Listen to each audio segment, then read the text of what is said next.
আম্মুর জন্য washing machine আনা হয়েছিল। আর এদিকে হচ্ছে আম্মুর বাসায় অনেক অনেক রান্না করেছিলাম। তো কি কি রান্না করলাম সবগুলোই থাকবে আজকের ব্লগে। হ্যালো এভরিওয়ান, আসসালামু আলাইকুম। আশা করি সব ভালো আছেন। আলহামদুলিল্লাহ আমরাও ভালো আছি।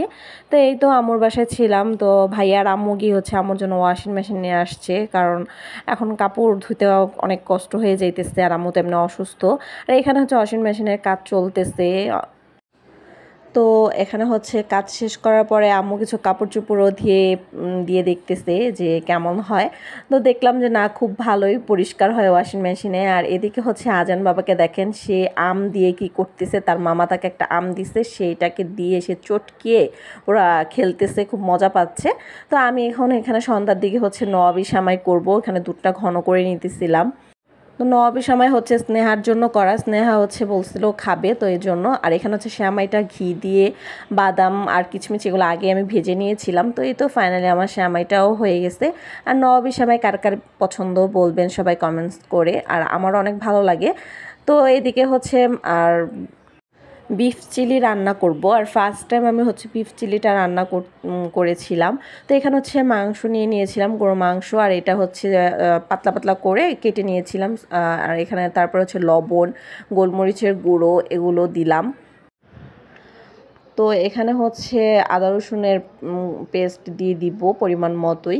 আপনার পরিমাণ মতো বুঝে দিবেন। আমি এখানে প্রায় 1 কেজির মতো গরুর মাংস নিয়েছিলাম। তো আদা রসুনের পেস্ট দিয়ে আর লাল মরিচের গুঁড়ো দিয়ে দিয়েছিলাম 1 চা চামচের মতো, দিয়ে একটু ভালোভাবে নেড়ে চেড়ে নিচ্ছিলাম। আর পরিমাণ মতো তারপরে পানি দিয়ে দিব। তো পরিমাণ মতো পানি দিয়ে এটা চুলায় দিয়ে দিব। এটাকে হচ্ছে ভালোভাবে মানে একদম সিদ্ধ করে ফেলবো চুলায় দিয়ে, যেহেতু বিফ চিলির সময় যেন অতটা সময় লাগে না বিফ চিলি রান্না করতেও। তো এদিকে হচ্ছে পানি দিয়ে ভালোভাবে নেড়েচেড়ে এখনও বলকও চলে আসছে। তো এখন আমি ঢাকনা দিয়ে ছেঁকে এখন হচ্ছে গরুর মাংস আলাদাভাবেও রান্না করব। তো এখানে হচ্ছে গরুর মাংস নিয়েছিলাম প্রায় 1.5 কেজির মতো। এটাকে হচ্ছে আজকে হাতে মেখে তারপর বসাবো। এখানে আমি হচ্ছে জয়ফল, জয়িত্রী আর কাঁচামরিচ বাটা এটা একসাথে বেটে নিয়েছিলাম, বেটে দিয়ে দিয়েছি। তারপর হচ্ছে জিরা বাটা এগুলোও দিয়েছি, আদা রসুনের পেস্ট দিলাম। তো হাতে মেখে গরুর মাংস বসালে এমনিতেও অনেক মজা হয়। তো এদিকে হচ্ছে লাল মরিচের গুঁড়ো দিয়ে দিয়েছিলাম, হলুদের গুঁড়ো দিয়ে দিয়েছি, তারপরে লবণ, এগুলো দিয়ে ভালোভাবে মেখে নিব। আর আমি গরুর মাংস রান্নার সময় ওরকম তেল এখন ইউজ করি না, যেহেতু মাংসতে অনেক তেল থাকে। তো এখানে ড্রাই কিছু মশলা দিয়ে দিয়েছিলাম, তেজপাতা, দারচিনি, এলাচ, লং এগুলো। আর কিছুটা সামান্য পেঁয়াজ কুচি দিয়ে দিয়েছিলাম, শুকনো মরিচ দিয়ে দিব, আস্ত একটা শুকনো মরিচ, 2টা শুকনো মরিচ দিয়ে দিব এখানে। আর সামান্য পরিমাণ তেল দিয়ে দিয়েছিলাম, যেহেতু মাংস তো অনেক তেলে উঠে যায় এই জন্য। তো এখন ভালোভাবে এটাকে এখন মেখে নিচ্ছিলাম। এই তো 2টা শুকনো মরিচও দিয়ে দিয়েছি, দিয়ে এখন হচ্ছে বসিয়ে দিব, কোনো রকম পানিও দেইনি। এই যে দেখেন এমনিতেই হচ্ছে অনেক পানি ছেড়ে দিয়েছিল। তারপর আমি ভালোভাবে কষিয়ে নিচ্ছিলাম মাংসটা। তো মাংসটা হচ্ছে এখন কোরবানির যেহেতু মাংস, এটা এমনিতে তাড়াতাড়ি সেদ্ধ হয়ে যায়। আর যেহেতু আমি আবার জয়ফল বেটে দিয়েছিলাম, তো এই তো পরিমাণ মতন পানি দিয়ে তারপরে ঢেকে দিয়ে রান্না করব। আর এখানে বিফ চিলির জন্য যে মাংসটা একদম শুকিয়ে ফেলেছি দেখেন। আর এই তো আমার রান্না করা মাংসটাও হয়ে গেছে। তো এদিকে হচ্ছে এখন পোলাওটাও রান্না করব। তো চাচ্ছি আগে পোলাওটা রান্না করব, পরে হচ্ছে বিফ চিলিটা রান্না করব, কারণ বিফ চিলিটা হচ্ছে একদম গরম গরম খেতে হয়, নাহলে মজা পাওয়া যায় না। তো এখানে হচ্ছে পেঁয়াজ, তারপর হচ্ছে ড্রাই কিছু মশলা, লং, এলাচ, দারচিনি, তেজপাতা এগুলো দিয়ে, আর হচ্ছে সামান্য কিছুটা ঘি দিয়ে একটু নেড়ে চেড়ে এখন চালটাও দিয়ে দিলাম। চাল দিয়েও ভালোভাবে চালটা একটু ভেজে এখন হচ্ছে লবণ আর হচ্ছে আদা রসুনের পেস্ট দিয়ে দিব, দিয়ে তারপর আবার কিছুক্ষণ নেড়ে চেড়ে নিয়েছিলাম। আর এখানে হচ্ছে বাদামের পেস্ট দিয়ে দিয়েছিলাম, বাদাম বাটা যেটা। তো বাদাম বাটাটা দিলে পোলাওর কালারটা কিন্তু অনেক সুন্দর হয়, এই জন্য দিয়ে দিই আমি। পরে এখন দিয়ে ভালোভাবে নেড়ে চেড়ে নিচ্ছিলাম, নিয়ে পরিমাণ মতো পানি দিয়ে দিলাম, গরম পানি। পোলাও রান্নার সময় তো অবশ্যই গরম পানিটা দেওয়া উচিত। এখানে হচ্ছে 4-5টা হচ্ছে কাঁচামরিচ ফালি করে দিয়েছি, দিয়ে উপর দিয়ে একটু ঘি দিয়ে দিয়েছিলাম, কারণ পানিটা প্রায় শুকিয়ে গেছে।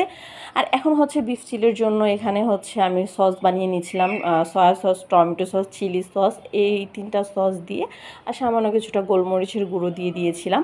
তো একটা প্যানে হচ্ছে ঘি আর হচ্ছে রসুন কুচি দিয়ে একটু নেড়ে চেড়ে নিয়েছিলাম, নিয়ে সেদ্ধ করা মাংসটা দিয়ে দিলাম। সেদ্ধ করা মাংসটা দিয়ে একটু ভালোভাবে নেড়েচেড়ে নিচ্ছিলাম। নিয়ে এখানে হচ্ছে সস, যে সসটা আমি বানিয়ে রেখেছি সেই সসটা হচ্ছে দিয়ে দিব। হালকা একটু ভেজে নিতে হবে ভালোভাবে মাংসটা।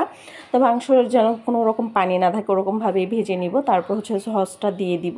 তো সসটা দিয়েও হচ্ছে ভালোভাবে নেড়েচেড়ে নিচ্ছিলাম। নিয়ে আমি আবার ক্যাপসিকাম আর হচ্ছে পেঁয়াজ এগুলো সব কিছুই কেটে রাখছি। আর এখানে হচ্ছে অনেক সময় ক্যাপসিকাম হচ্ছে এক কালারটাই পাওয়া যায়, আর হচ্ছে অন্য অন্য কালার পাওয়া যায় না, বেশিরভাগ হচ্ছে গ্রিন কালারটাই পাওয়া যায়।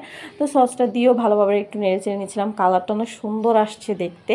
তো এই তো এখন হচ্ছে আমি এখানে এইগুলো দিয়ে দিব, ক্যাপসিকাম পেঁয়াজ এগুলো দিয়েও কিছুক্ষণ নেড়ে চেড়ে নিব। আর হচ্ছে রেস্টুরেন্টে যখন আমরা বিফ চিলি খাই একটু কাঁচা কাঁচাই থাকে ক্যাপসিকাম পেঁয়াজটা।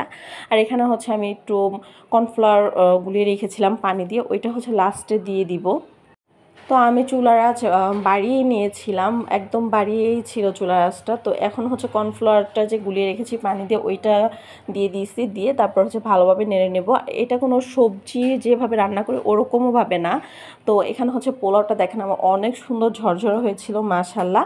তো পোলাও রান্নাটা একদম হয়ে গেছে। আর এখানে হচ্ছে আমি আমার যে বিফ চিলিটা দিয়েছিলাম ওইটা এখন একটা পাত্রে হচ্ছে ঘি দিয়ে তারপর হচ্ছে ভালোভাবে একদম হাই হিটে এখন হচ্ছে এই বিফ চিলির এটা ঘিয়ের মধ্যে দিয়ে ভালোভাবে নেড়ে চেড়ে নিচ্ছিলাম। তারপর সামান্য 1 মিনিটের মতো ভেজে নেওয়ার পরে আমার বিফ চিলিটা হয়ে গেছে। তো এই ছিল আমার আজকের একটা ভিডিও। যদি ভালো লাগে প্লিজ লাইক দিয়ে পাশে থাকবেন।